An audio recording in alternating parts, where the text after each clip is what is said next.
This is the Get Better Everyday podcast with Matt Gouget. Actionable advice from real-life superheroes who, just like you, are in relentless pursuit of the best version of themselves. Join me as I interview the best of the best in business, sports, and life. All right, Get Better Every Day with Matt Gouget. Excited to have my buddy Kevin Ducey on today. We're going to see where this conversation takes us, man. I know you're a winner that's getting better every day, in life and in business. So let's just start with, who is Kevin Ducey? Well, dude, first off, thanks for the compliment. We got Gouget and Ducey. We got a little French focus here on the call. So I like it. Yeah, brother. It's one of those things. First of all, I really appreciate the compliment. Really appreciate the opportunity to be here. Met you a few years ago and watched your growth from afar, and it's been amazing. And I love your take no prisoners. I'm going full. I'm going to push my business and go forward. And frankly, you inspire me with what you're doing. How you're so focused on driving your business, your brand, your personality through social, through the podcast and all that stuff. So kudos there, brother. But getting back to your original question, who am I, man? That's a tough one, dude. We look at ourselves and we don't see, when you have that moment of introspection and you think about who you are and where you came from, it can be difficult because I think I'm just a normal, regular guy. But I think about the circumstances in which I was raised that have given me such a huge advantage in life. My father and my brother went through some difficult times when I was a kid, and I had people that put their arm around me. And because of what they did for me, Renee Rodriguez talks about 9 to 13 being the transformative years, and that's exactly when that went down for me.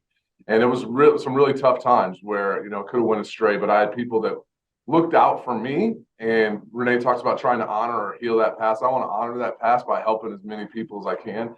It also gave me the very real component in my life to not judge others, right? Seeing my dad and my brother go through some very real legal troubles and understanding that they're good people that made mistakes really has helped me so much in life. And then I was raised in a town, Champaign-Urbana, Illinois. It's a college town. Most people, when they think about it, it's basically a town of about 100,000 people surrounded by corn and soybean fields in the middle of Illinois. But because the University of Illinois is there, there's just so much diversity in that town. And especially where I went to, Urbana High School has a ton of where they have grad students and professors' kids. So I went to school with people from around the globe. And I think that gave me such a unique advantage to just see people for who they are and not necessarily where they're from. And then my experience in the United States Army has helped me grow my career even more with that, as the leadership lessons that were there. I talk about this a little bit in business. So I spent 15 years in the staffing industry. And so that's what I did before I came to be associated with the mortgage industry. I left the staffing industry to join Whiteboard CRM in December of 2018. I had never sold software before in my life. I didn't really completely understand what the mortgage business was all about. But the biggest thing that I learned there is that leadership travels, right? If you're going to, I know that so many of us out there invest our time in learning how to sell, and you want to know how to, create better relationships. And that is fantastic. But I would encourage anybody that's out there to take a lot of time and invest in leadership and leadership development, because that will take you so far and so far beyond just your industry, because leadership is needed in the United States military. It's needed in staffing, it's needed in software, and it's sure as hell needed in mortgage. And I'm very thankful for the people that were in my life that invested their time in me to help create and mold me as a leader, because I don't think leaders are born. I think they really are created. I think you can have some intangibles and some things about yourself that help you become a leader. But I do think they need to be cultivated, grown, and extracted from people. And I think when you make the investment into people that work with you and for you and develop their leadership, you grow as a leader, and it could just take you wherever you need to go. So. Awesome. Yeah. I mean, looking back to when you were at Whiteboard and we first met, I want to pay you a compliment, because I meet thousands of people. The mortgage industry, as you know, you'll go to a conference and you shake hands with 175 people on a Saturday and then 250 people on a Sunday. It's hard to remember everybody, but there's something about the way that you carry yourself that's memorable. And I'm saying that genuinely, because I remember when we reconnected just recently, Oh, we met out in Arizona. I remember him speaking in front of Scott Grove's group, and this guy had something about him. I would love to, selfishly, as I feel like I'm going from, call it salesperson to leader, and I'm transitioning in that role in my own business. I would love to hear from you along the way to becoming a leader. What are some of the most valuable things you learn to get better every day, specific to leadership? So that's a tough question, but I think a simple answer, right, is that I think my motto with leadership is always people first. And I think it has to be that way. It's a cliche, but it is so true. Nobody cares what you know until they know you care. And I had the unique opportunity is when I moved into adjacent to the mortgage world, that I was selling to salespeople. And that can be a really challenging, really difficult place to be because you've seen the pitches, you can call them out from a mile away. So what I really wanted to do and what I tried to do, and I've extended that to comma, is I'm going to simply, I want to know what you want. I want to know what your goals are. I want to know what your desires are. And I want to help you reach that goal, whether it's my product or not. Because if I can be an asset to you in some form or fashion in your life, then you will become an asset to me regardless. I had several people, and I don't say this to brag, but I had several clients and customers that would come to me, especially in the whiteboard world, because our model and our product there was really focused on certain levels of loan officers, and it couldn't perform some of the tasks that it needed for some other loan officers. So I set up several meetings with other CRMs to help them out because we just couldn't meet what they're looking for. And at that point in time, I am no longer a sales rep for a company, or I was running Whiteboard at the time, but now I'm a liaison. I'm a business partner for you. And I had several that came to me and said, hey, Kevin, if you guys ever get this, you will be the first. We're looking for an enterprise opportunity that we didn't have. We couldn't provide it to that large scale. And they said, hey, listen, if you guys ever get that, you'll be our first opportunity because of your level of honesty and care and your willingness to help us out. And I think that's so critical. And I know several mortgage people who have done something similar in the market, right? There's certain products or certain loan types that you or your organization can't do. You got to find a business partner that can help you. That's got to be a business partner that is going to respect that and give and get a little bit, right? Because we all know that there are business partners out there that just take, and that no longer becomes a partnership. That becomes something that dies on the vine. So I think when you go back to truly what I said at the beginning is that you have to find out what people want, what their needs are, what their goals are, and invest in them as human beings. And then there's the desire that they want to work with you. Your product almost becomes secondary, if you will. So. Yeah, no, I totally agree. And from me, it's hard for us to admit sometimes, like, oh my gosh, I'm in my 40s, like there's people coming into the mortgage industry, they're in their 20s, 30s, and they're looking to me as a leader. Even if I don't even, self-identify as a leader, like I'm growing into that. And so to your point about people, when I observe, which is the way I learn, right? I observe and I take tidbits from different, I say, oh, that works. It's always the people, right? And organizations aren't like they had the best idea, right? Like mortgage companies, a lot of them are doing the same thing. UWM is doing it at a high level because of the people involved that have vision, that have the intangibles you talked about in place to grow that organization. And I just had this conversation with somebody recently about like the number of people that I've met at UWM that blow my mind, just how they think. Like, no wonder they're great. Matt Ishbia is an incredible entrepreneur, but he did not build it by himself. And so I appreciate that from you as I grow. You can only do so much on your own, right? Well, you think about it, right? How many LOs have moved their NMLS in the last 6 to 9 months? I mean, the number is staggering, right? I don't know what the stats are, but we've seen it. And why is that? It's not because XYZ company, some it is, but it's not because they're offering the sign-on bonus or better points or whatever. People are craving that leadership foundation. They're craving the opportunity for people to invest in them as people and help them grow and mold them and bring them up, elevate me, right? Don't don't sit here and tell me we can't do things all the time and not give me any reason, because it's just the way we've done things. That stodgy way of doing business keeps people down and it doesn't elevate them unless you can share with them the reasons for it. And I think that that's why you're seeing a lot of people move. I think that's why you're seeing some mortgage companies out there, specifically the one you're with, growing at a really, really rapid rate, because the opportunity to elevate human beings. And you have to take that mindset as a loan officer, as a branch manager, whatever your role is, and you have to look at the people that work for you in that same light. How can I help elevate them and bring them up? Because when you do that, your life becomes so much easier.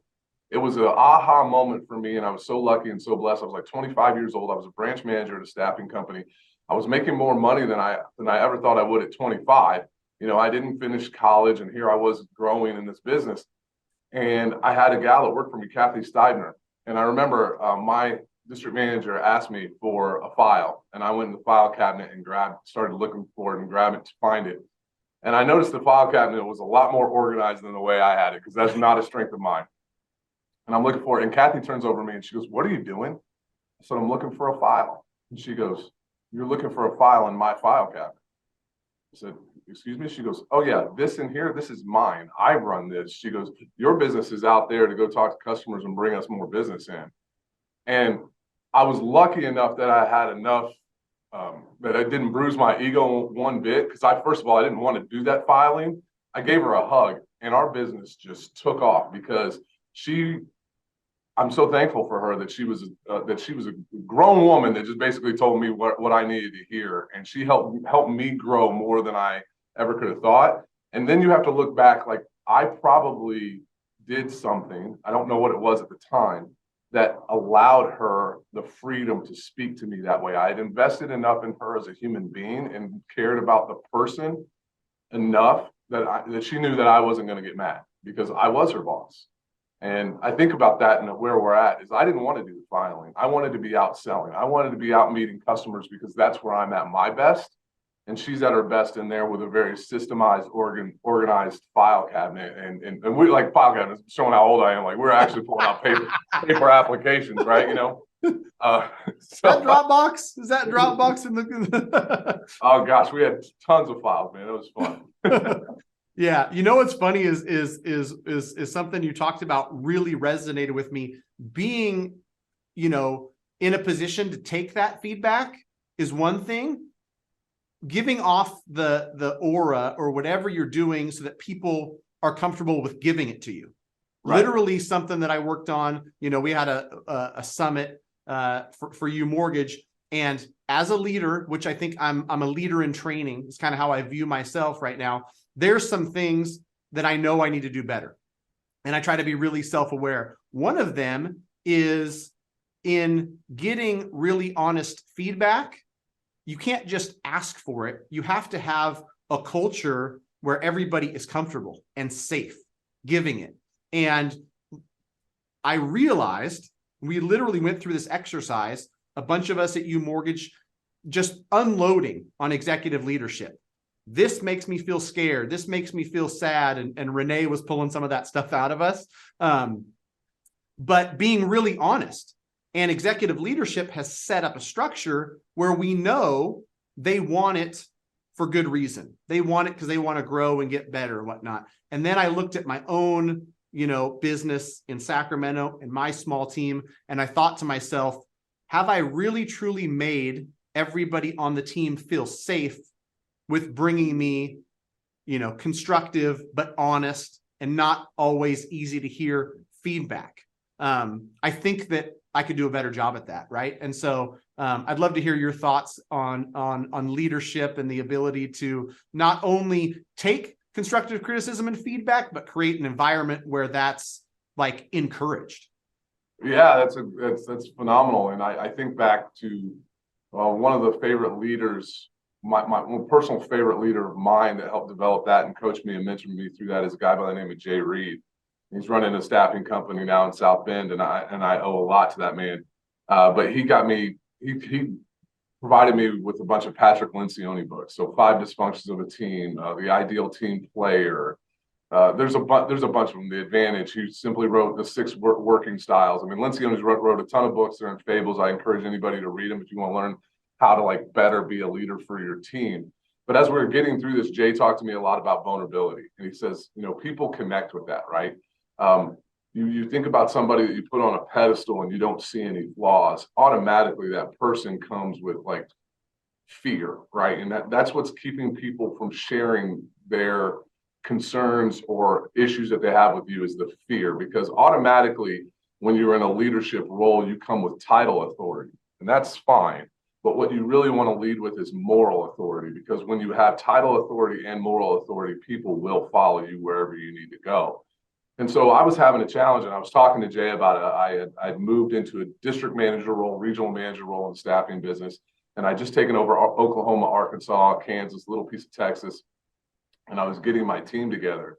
And I was like, Jay, I don't mind. I want them to give me feedback here in the first 90 days of how I've been, how I've done things, and I want them to be truthful and honest with me in a group setting. How do I get them to do that?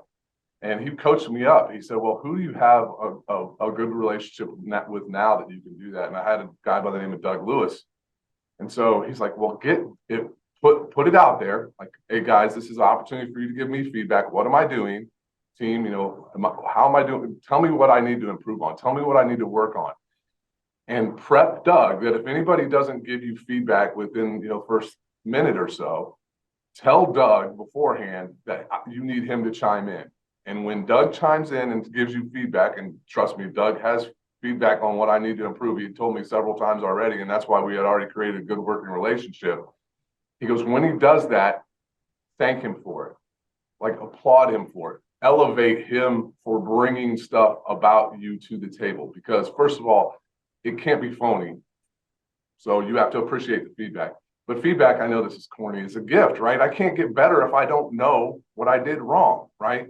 I think I use restaurant analogies all the time at work because people get it.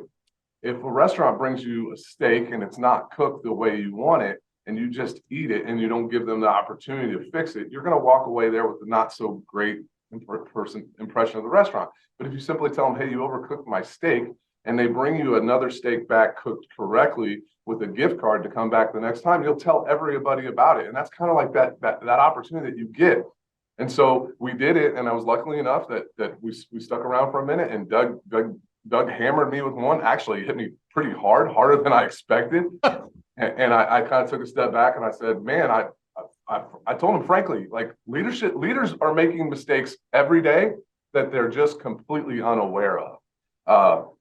And I took that and I said, I told him, thank you, I appreciate it. And then the floodgates started opening up. And it wasn't, people weren't mean. They were just like, hey, listen, this works better for me if you would do this way. I've called meetings with my team before when I want to celebrate something, and I don't tell them what it's about. I'm like, because I want to surprise them.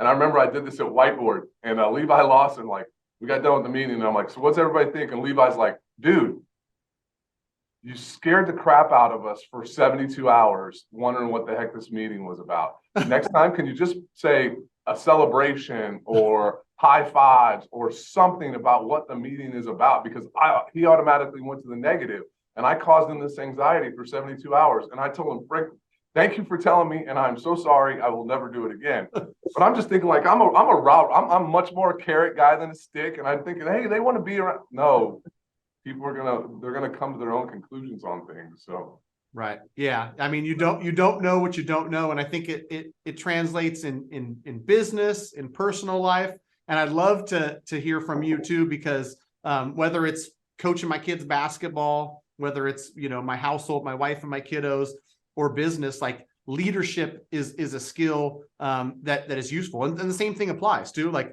my wife, the best at giving feedback, the best at giving me honest feedback, which might not be necessarily what I want to hear, but what I need to hear to get better. Are there any examples you can pull from personal life where maybe some of the leadership stuff that you learned and have grown has served you in your personal life?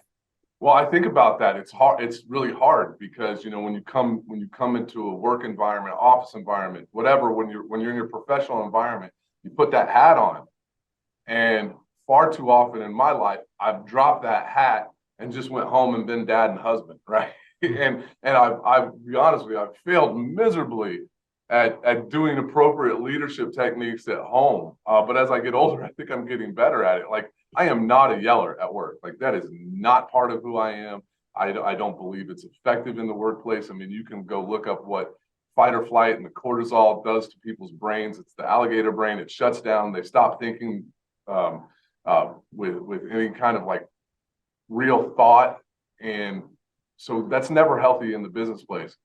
But when my daughters do something stupid at home, like I want to like, I'm like, hey man, and I do think as I'm getting older, I am getting much better at it. But I think about, I had a moment coaching my daughter's basketball team, and my daughter really frustrated me. Like, I don't know that sports are her thing, and it was for me. Like, I love sports, and so I was about to like really lay into her. And I was walking towards her, and my buddy Drew kind of taps me on the arm because he knows I'm frustrated. We were coaching together, and he said, "How would you talk to her if it wasn't your kid?" Just said, just that little voice in the back of my head, like that's just all he said. How would you talk to her? And he knew, like, he wasn't expecting me to turn around. He was just giving me that, and it was complete. So I came at her with a lot more empathy and sympathy as to how she was dealing with. She was frustrated. She wasn't playing well, so she was acting out. So I think that's the challenge is, we do take that at home. But I think it's like anything else, it's a muscle. You gotta exercise it. You gotta work it. You gotta take step backs and because when you get feedback, like you talked about from your wife, I mean, feedback from a coworker can sting a little bit. Feedback from your wife can flat out hurt.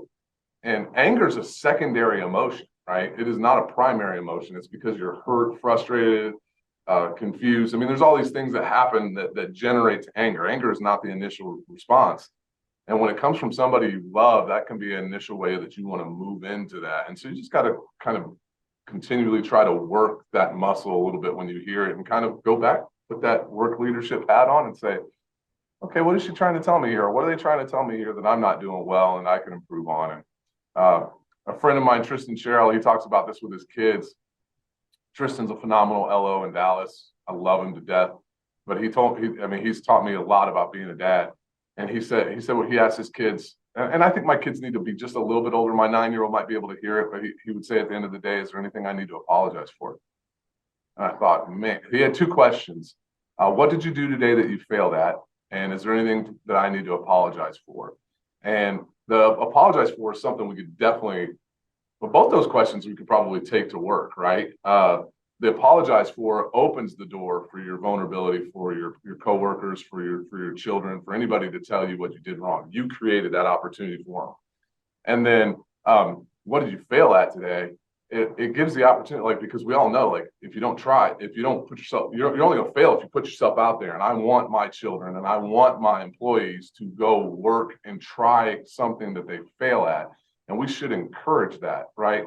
If Thomas Edison quit after the first failure, we wouldn't have light bulbs. And so, I mean, there's just so many things about that from an entrepreneurial spirit. I mean, Elon Musk has failed several times and just keeps grinding and going forward with it. So I love that. And I appreciate my man, Tristan, and I'm glad I can give him a shout out here. So, yeah, I love that. That's good feedback. And so, yeah, so many gold nuggets, man, on leadership. I never know where these calls are going to go. And it just naturally went towards leadership. It shows, that, you've obviously started to pave the path as a leader. So thanks so much for your time today, dude. Any parting words for the Get Better Everyday community? Yeah. You can sit back right now. Like, hey, listen, times are tough, dude. And this is mainly mortgage focused, right? And that's our world that we live in, Matt. And we all know that it's not easy right now. It isn't. And I think back to, there's so many LOs who made their mark coming out of 08 and 09, right? There's so many LOs that saw a career trajectory just take off. And this is your opportunity. There are huge opportunities out there. There are still people who want to buy. There are still realtor relationships that want to be built. There's still realtor relationships that were neglected for, we saw those realtor relationships that were neglected for 24 months. It's just go out there and invest in the people. Invest in the people across from you, figuratively now. Like, I know we're not sitting across from somebody in a loan transaction too much anymore these days. But invest in those human beings. Dave Savage talks about being an advisor to their life. right? You have a huge opportunity as you're walking somebody through the biggest financial transaction to be so much more than the freaking points on the mortgage, man. Like I think about, I was in the mortgage business for 18 months before I realized what I had in my home and the equity and what I could do with it, until I sat down with my mortgage advisor, Sam Bursch. And Sam Bursch walked us through the Burr method. And my wife and I were able to get into real estate investing because of Sam. I didn't want to deplete my retirement. I didn't want to deplete my savings. I didn't want a bunch of additional loans. And Sam walked me through. He's like, dude, you're sitting on all this equity in your home. And he showed me, gave me the Burr method. I mean, it was huge. And it has changed my family's output for where we're going for the future, right? For my children. And it was because of that man. And I was in the industry. So what I'm getting at is, like, your clients don't know. They don't get it. They don't fully understand until you walk them through it. And the only way you can walk them through it is to understand what's important to them. Nobody wants a freaking mortgage. There's not a human on the face of the earth that wants a mortgage. Well, people who are really good at leveraging debt do, but most 99.99% of your clients do not want a mortgage. They want it for what it provides. It's not what it is, it's what it does. And you need to be the person that can walk them through what that can mean for their financial future. And furthermore, take that to your real estate agents. Your real estate agents don't want loan officers. They want business partners that can help take care of their clients. And you got to understand what they want, what they need, where they're going with their life, and what's important to them. And when you do understand that, you can communicate to them at a different level, that when you do mess up, when your team does mess up, when something drops the ball, when the client screws up and it's your fault, according to the realtor, there's enough of a relationship that they're going to give you the grace to keep moving forward. There are huge opportunities out there for everybody right now. And I just encourage everybody to keep their head up as best they can and make the most of the back half of this year. We know that people are leaving the industry in droves, and God bless them, wish them the best. But that's huge opportunities for market share for you guys when this market completely flips in 24 and 25. I love it. I love it, man. That's a true leader speaking. You know, when it seems hard, you through a certain lens that screams opportunity, to the right leaders, and you pour that, mindset on anybody who's below you. It's good stuff. Thanks again for joining, man. You got to get out of the head, man. You don't need a commission check. You need to put somebody in a home. And when your purpose is bigger than your reward, like the reward is what your purpose and what you're fulfilling is bigger than the commission check, you'll win. Love it. Love it. Thanks, Kevin. Appreciate you, Thanks, brother. Matt. Appreciate your time, brother.